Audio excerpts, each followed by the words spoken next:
This is my dog Neirah, panicking and shaking because a sound scared her so badly.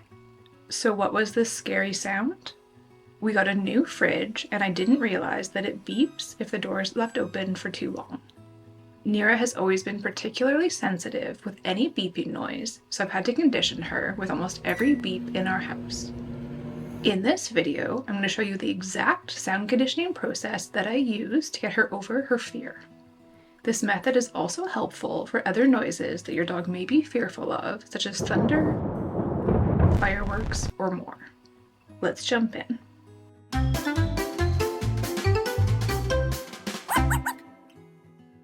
I want to quickly explain counter conditioning and why this method of sound conditioning works. The goal with counter conditioning is to build a positive association with a previously negatively associated stimulus.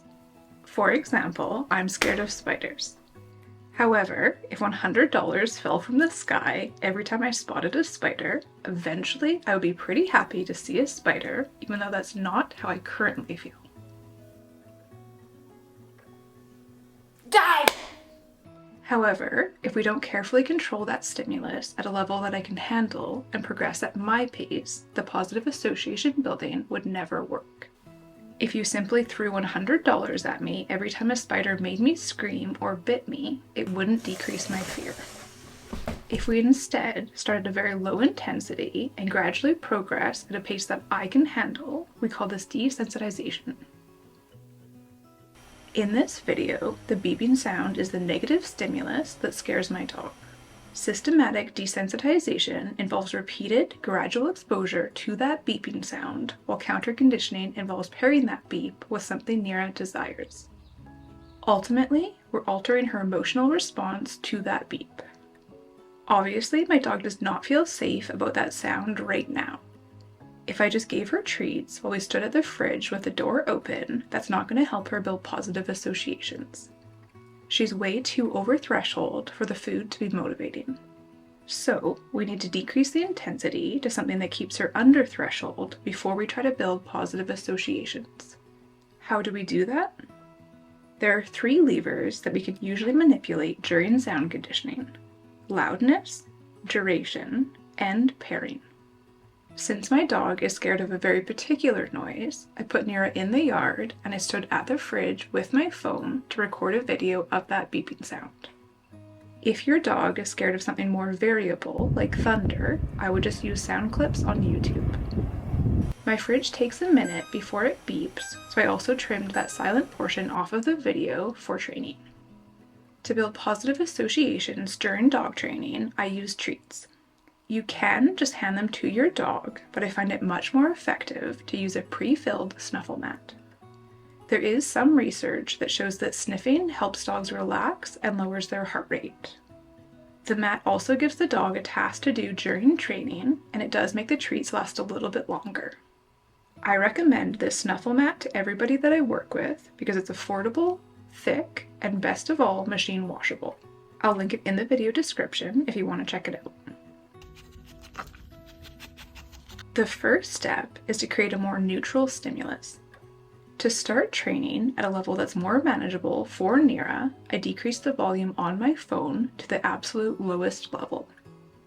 If I was using a more persistent sound, like fireworks, I would also limit exposure to 5 to 10 seconds initially. However, since my fridge beeps 3 times and then goes quiet before it beeps again, I decided to keep this duration as 1 training set. The last lever that I manipulate is pairing. My dog has learned that the scary beep noise comes from the fridge. Therefore, I'm going to start training in the living room rather than in the kitchen. As your dog gets more comfortable during training, you will slowly increase all of these difficulty levers until your dog finds the real thing acceptable. Now, let's start training. Press play on the noise clip and then immediately give your dog the pre-filled snuffle mat. Once the sound clip is done, let your dog find 1 more treat and then take the mat away to refill it.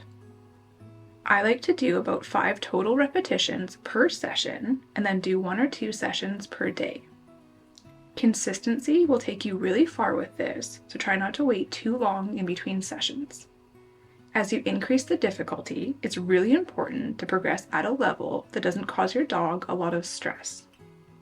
My apologies to Neirah, but I wanted to show you what it looks like if you do go too quickly.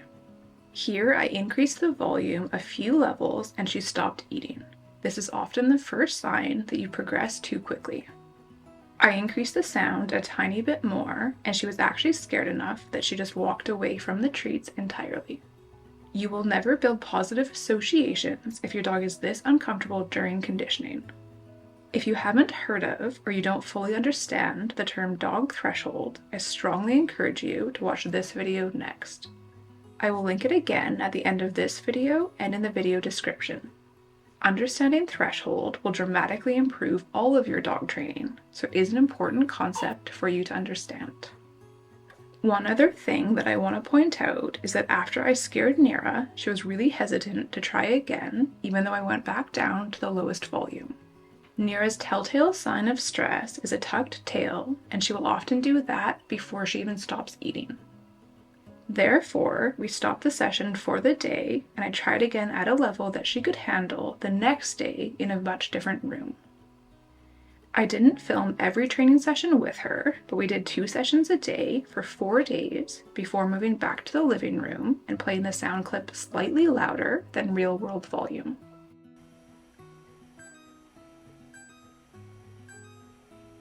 Neirah was still fine with that, so I knew at that point she was ready to move to the kitchen.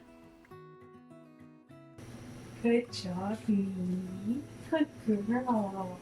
Yeah. I want to mention again that every dog will progress at a different pace. I worked on sound conditioning with Enzo as part of his vacuum aggression training, and he only needed 2 sound conditioning sessions before he was completely okay. Meanwhile, Louis used to be very reactive and sensitive to the sounds of dogs barking, and it took him a couple weeks for him to work through that. Please go at your dog's pace and monitor closely for signs of stress as you increase the difficulty. I also encourage you to only increase one of the difficulty levers at a time. I also want to point out that training isn't always linear, so it is okay if you need to take a few steps back. During my first kitchen session with Neirah at full volume, you can see that her tail tucked and she was scared.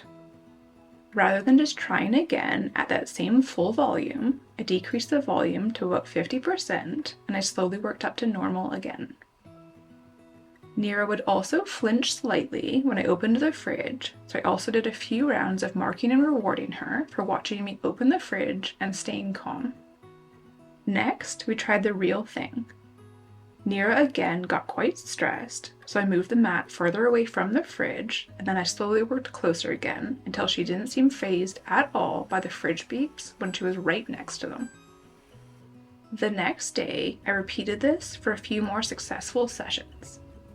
I also did a few sessions where I put the pre-filled snuffle mat down as the fridge beeped to see if she would voluntarily still approach. Then I phased out the snuffle mat, and I switched to rewarding from my hand, and eventually I phased out treats entirely. Please let me know in the comments if you have any questions. If you've enjoyed this video, I would also really appreciate if you hit like and you left a comment to let me know. My videos for the next few months are going to focus on fear and reactivity, so hit subscribe and turn on notifications if you don't want to miss those. Happy training! I'll see you in the next video.